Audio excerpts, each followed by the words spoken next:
केंद्रीय मंत्री राजनाथ सिंह आज भागलपुर पहुंचे। यहां उन्होंने जनसभा को संबोधित करते हुए विपक्षी दलों पर जोरदार हमला बोला। उन्होंने कहा कि आपकी आंखों में धूल झोंककर विपक्षी दल सरकार बनाना चाहते हैं, देश को बचा लीजिए। यही कहने आया हूं, देश आगे बढ़ रहा है, आगे बढ़ने की गति धीमी नहीं पड़नी चाहिए। आप सबसे अपील करने आया हूं, एनडीए के प्रत्याशी अजय कुमार मंडल को भारी मतों से विजयी दिलाइए। साथ ही राजनाथ सिंह ने अपने संबोधन में कहा कि गरीबों के उत्थान और उनके विकास के बारे में सोचा जाना चाहिए। विरोधियों पर हमला करते हुए उन्होंने कहा कि आप देश के टुकड़े टुकड़े करना चाहते हैं, हम लोग इस काम को पूरा नहीं करने देंगे। गुजरात में बीजेपी के प्रत्याशी निर्विरोध चुनाव जीत गए। ये कहते हैं कि देश में लोकतंत्र खतरे में आ गया है। विपक्षी दलों और संपत्तियों का सर्वे कराए जाने पर एक नया सुपुगा छोड़ा जा रहा है।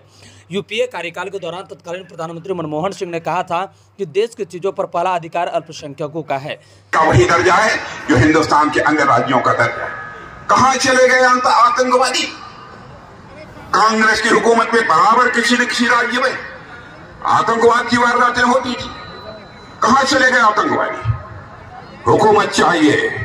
हमारे प्रधानमंत्री का कलेजा बहनों भाइयों, जो हमारे प्रधानमंत्री का सीना 56 इंच का सीना है बहनों भाइयों, इन लोगों जैसा 10 इंच का नहीं है। भारत तेजी के साथ आगे बढ़ रहा है।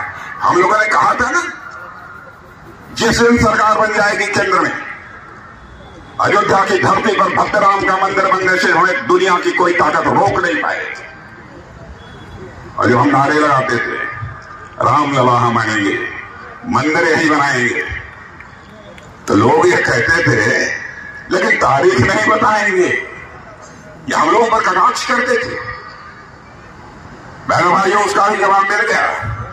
अयोध्या की धरती पर भद्रराम का मंदिर बन गया। बहनों भाइयों, रामलला की 22 जनवरी को प्राण प्रतिष्ठा हो गई। और आज मैं कहना चाहता हूं, रामलला अपनी झोपड़ी से निकलकर अपने महल में प्रवेश कर चुके हैं। भारत में राम राज्य का आगाज होकर रहेगा। भारत में राम राज्य का आगाज होकर।